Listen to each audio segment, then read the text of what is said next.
नृत्य का जिक्र जब भी होता है कहते हैं नाचो, तब तक नाचो जब तक नृत्य बचे ही नहीं। ऐसा मैं बचपन से ही सुनती आई हूँ।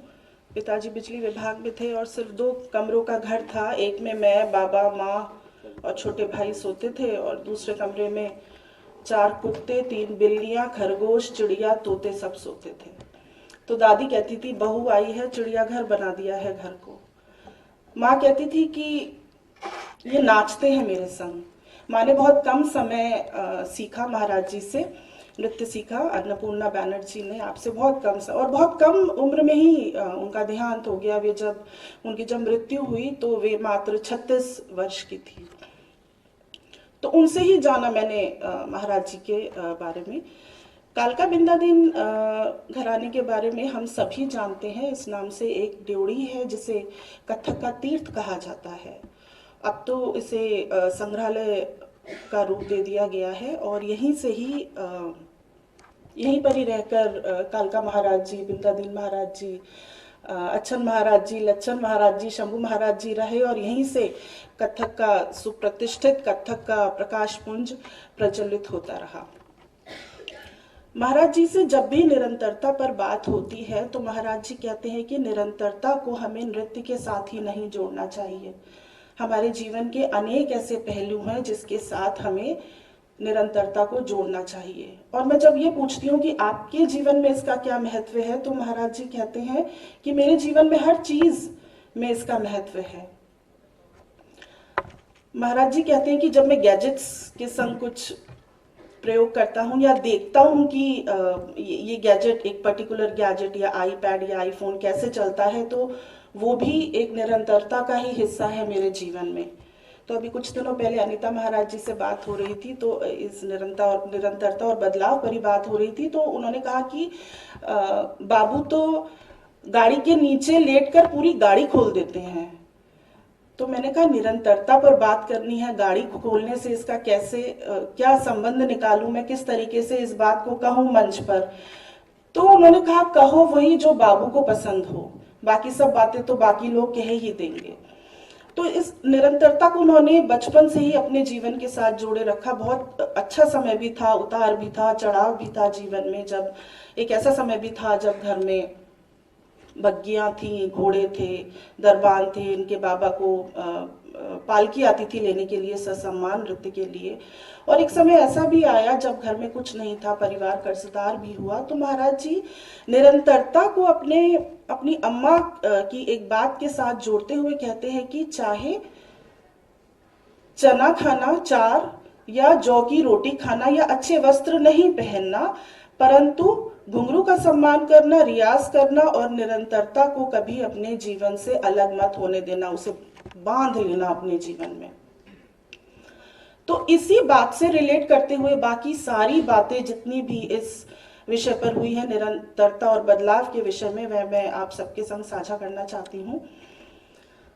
महाराज जी के परबाबा जो दुर्गा प्रसाद जी थे, उनके विषय में भी महाराज जी बात करते हैं और उस समय के बारे में भी बात करते हैं जब तालीम खाने में वो जाते थे और देखते थे कि इतने सारे वाद्य यंत्र रखे हुए हैं जगह जगह पर और उस्ताद बड़े बड़े नृत्य कर रहे हैं, कहीं घुंघरू है, थाप है। महाराज जी बहुत छोटे थे तब नृत्य कर भी नहीं पाते थे, तो दोनों हाथों को इस तरीके से बांध के नृत्य करते थे। तो अम्मा कहती थी सीख जाएगा, अभी बहुत छोटा है। तो ये सारी चीजें जो उनके जीवन में घटित हुई हैं, जो बचपन से ही उन्होंने देखा है। जैसे कि महाराज जी कहते थे अगर हम किसी गर्म जगह पे खड़े हैं और लू चल रही है तो लू सभी को आके लगेगी, अगर शीत है तो शीत सभी को छुएगा। तो मैं नृत्य के बीच ही पैदा हुआ, मुझे नृत्य आकर के लगा है, तो मैं नृत्य ही करूंगा जीवन भर, मैं इससे बाहर निकल ही नहीं पाऊंगा। और ये भी कहते थे कि महाराज जी दुखी भी होते हैं आज के परिदृश्य पर जब बात होती है, तो कहते हैं बदलाव काफी आए हैं समय के साथ। पहले जैसे जो शिष्य होते थे वो गुरु की प्रतीक्षा करते थे कि गुरु ने अगर एक चीज सिखा दी है तो जब तक गुरु को ये नहीं लगेगा कि ये परिपक्व नहीं हो गया है शिष्य इस चीज में, तो वो आगे नहीं बढ़ेंगे, चाहे 4 दिन हो जाए या 40 दिन हो जाए। शिष्य को प्रतीक्षा करनी होती थी।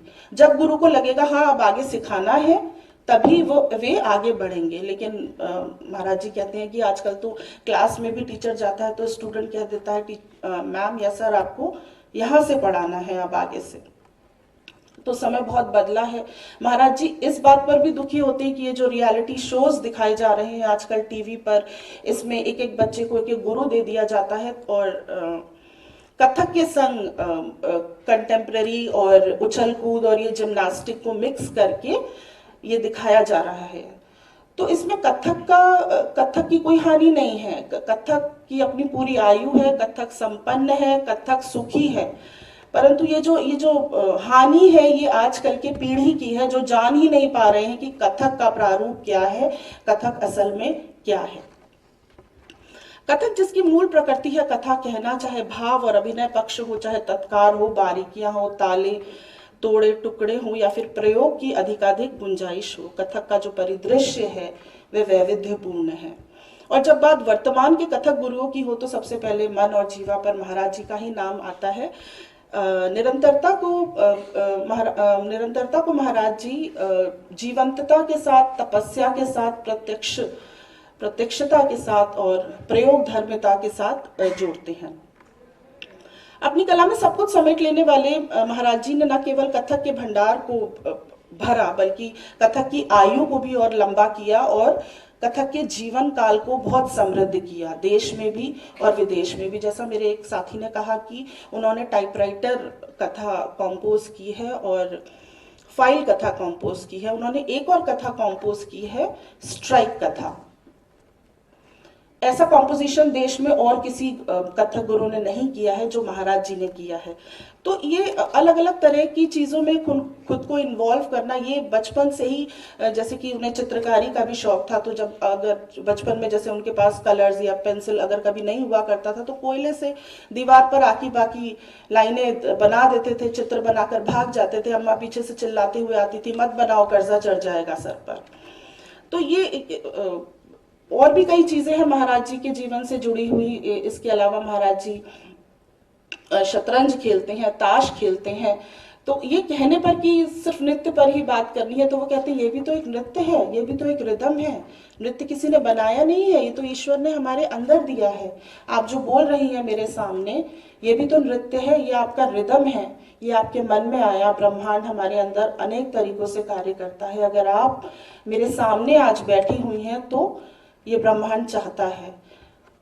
दौड़ना, हाफना, दौड़ने के बाद जब हम हाफते हैं तो वो भी एक रिदम ही है।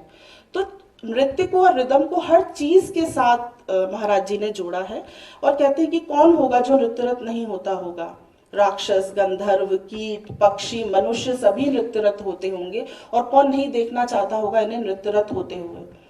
और कौन ही नहीं होगा जो बिरजू महाराज जी को नृत्य करते हुए नहीं देखना चाहेगा। इस बात पे वो एक और बात जोड़कर कहते हैं कि ये शरीर, ये जो हमारी देह है, ये गागर है और ये गागर ईश्वर ने पानी से, जल से पूरा भर दिया है। इस गागर को लेकर, मतलब अपनी देह को लेकर जब आप आगे चलोगे तो ये ध्यान रखना कि इस गागर से पानी छलक कर नीचे गिरे। हो सकता है कोई चींटी प्यासी हो जमीन पे या कोई बीज गड़ा हुआ हो, उस पर आपका जल पड़े। तो इसका मतलब ये है कि जितना शरीर से हो सके दे देना चाहिए। एक बार एक छोटा सा एक वाक्य था। शोभना नारायण जी बता रही थी एक बार कि सिखा रहे थे महाराज जी शिष्यों को, तो बगल वाले कमरे से शंभू महाराज जी आए और उन्होंने कहा कि सब कुछ इन्हें सिखा दोगे तो अपने लिए क्या बचा कर रखोगे। तो क्योंकि सम्मान करना ही है, चाचा है, तो वो उस वक्त तो चुप रहे, कुछ नहीं कहा, गर्दन झुका के खड़े ही रहे। लेकिन जैसे ही वो कमरे से बाहर चले गए महाराज जी, उन्होंने फिर से सिखाना शुरू कर दिया। कोई चीज इन्होंने खुद तक नहीं रखी। ऐसी शिक्षा देने वाले महाराज जी का ये जो ताले तोड़े तत्कार जी, मैं यहीं पर ही ख़त्म करना चाहूँगी, बहुत समय हो रहा है और आलेख में लिख दिया है सब कुछ, दोस्तों पढ़िएगा ज़रूर।